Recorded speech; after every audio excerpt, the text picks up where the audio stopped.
फौजी पर सवाल खड़ा मत कीजिए साहब, क्योंकि उसका जवाब बड़ा ही कड़वा होता है। आप जज्बात में आकर जिस तराजू पे हमें पैसों से तौलते हो, उस जज्बे और जज्बात का वजन आपके बटखरे से कहीं ज्यादा होता है। आप कहते हैं कि फौजी फ्री में काम थोड़ी कर रहे हैं, पैसे मिलते हैं। आप कहते हैं कि देश सेवा फ्री में नहीं हो सकती। आप कहते हैं कि फौजियों की कीमत होती है। ना, फौजियों की कीमत नहीं होती साहब, मूल्य होता है जिसकी कीमत आप नहीं लगा सकते।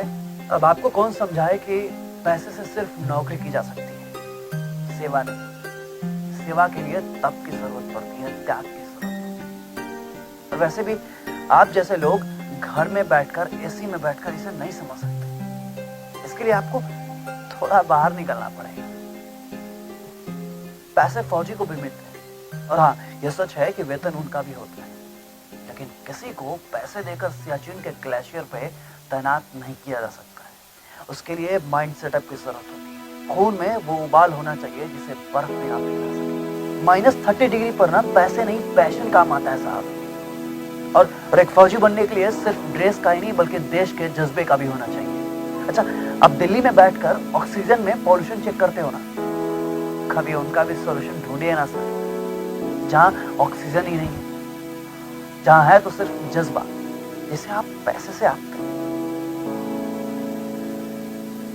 बात फौजी की जाए तो एक फौजी के घर में कई सारे फौजी होते हैं, तब जाके एक कंप्लीट फौजी बनता है।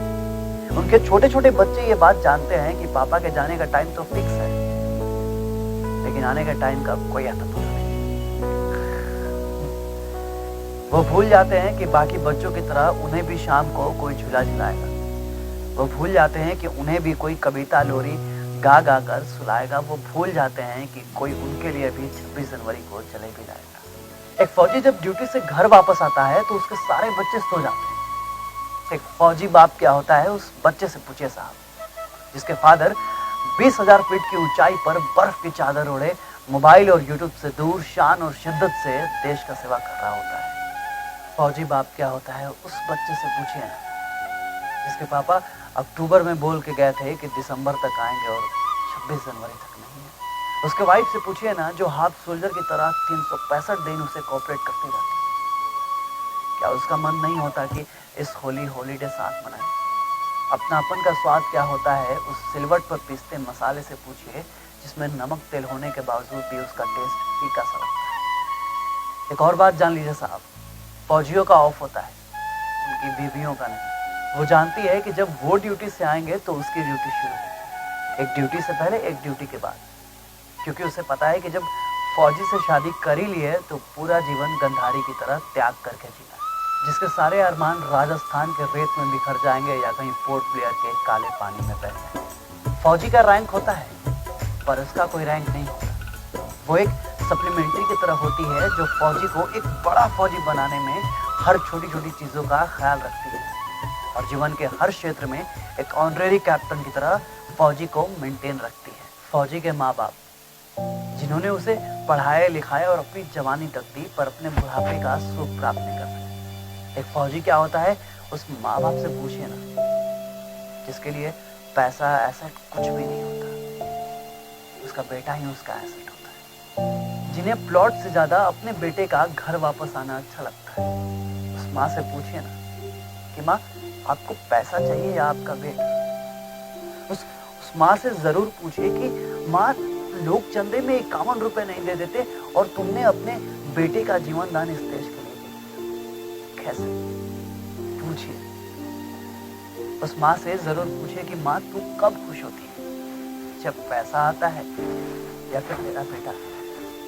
और आप पैसे की बात करो, अरे उनके जीवन के सुनहरे 20 साल का हिसाब आप कैसे लगा पाएंगे, जिनके लिए 240 महीनों में सिर्फ 60 महीने ही नसीब हो पाते हैं अपने बेटों के साथ। ये 5 साल छोड़ दिया जाए तो ऐसा लगता है कि 15 साल उनके माँ बाप के लिए त्रेता युग के वनवास से कम नहीं। और आप पैसे की बात करते हैं, क्या पैसे से मेरे बूढ़े माँ बाप के वो 20 साल वापस लाए जा सकते हैं? क्या है कोई टाइम मशीन आपके पास जो मेरा गुजरा हुआ वक्त मेरे माँ बाप को मिल सके? नहीं है ना, पता है।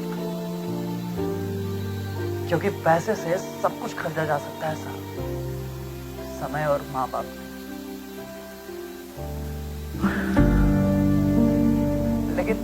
लेकिन मैं आपको क्यों बता रहा हूँ? क्यों? क्योंकि बताना जरूरी है, क्योंकि मैं एक फौजी हूँ और फौजियों को विकिपीडिया पर जगह नहीं मिलती। इस गेट के बाहर हमें कोई नहीं जानता।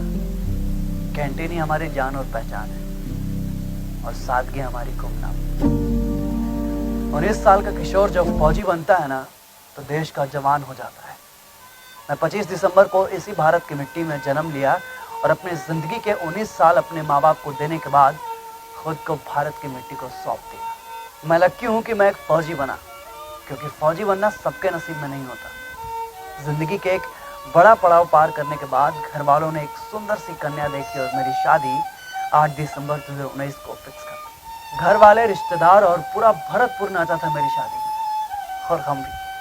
और फिर मेरी शादी हो गई 8 दिसंबर। और इस दिन को मैं कभी नहीं भूल सकता, क्योंकि इस दिन मैंने अपनी जिंदगी में एक फौजन को रिक्रूट किया, अपनी हाफ फौजी। शादी के 5 दिन हमने साथ बिताया और फिर मेरी छुट्टियां खत्म होने लगी तो मैं वापस ड्यूटी को जाने लगा। वो बहुत रोने लगी। मैंने उसे समझाया कि तू फौजन है, तुम्हें नहीं रोना। और यूं अपनों को रोते देख फौजी कमजोर होते। मैं वापस आऊंगा, हम दोनों हमारा जन्मदिन साथ में मनाएंगे।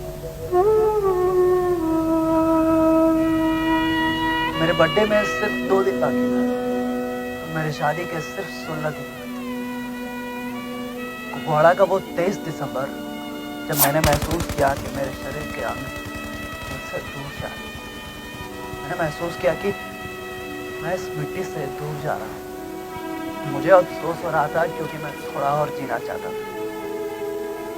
मुझे अफसोस हो रहा था क्योंकि मैंने इस मिट्टी को सिर्फ 3 साल दिए। मुझे अफसोस हो रहा था कि मैंने अपनी हाफ सोल्जर को अपनी जिंदगी के सिर्फ 16 दिन, जिसे 16 दिन पहले 7 जन्म साथ रहने की कसमें खाई थी, उसे मैं अकेले छोड़े जा रहा था। मुझे अफसोस था कि 22 साल की उम्र ज्यादा नहीं। मैं जाते जाते किसी को रुलाना नहीं चाहती,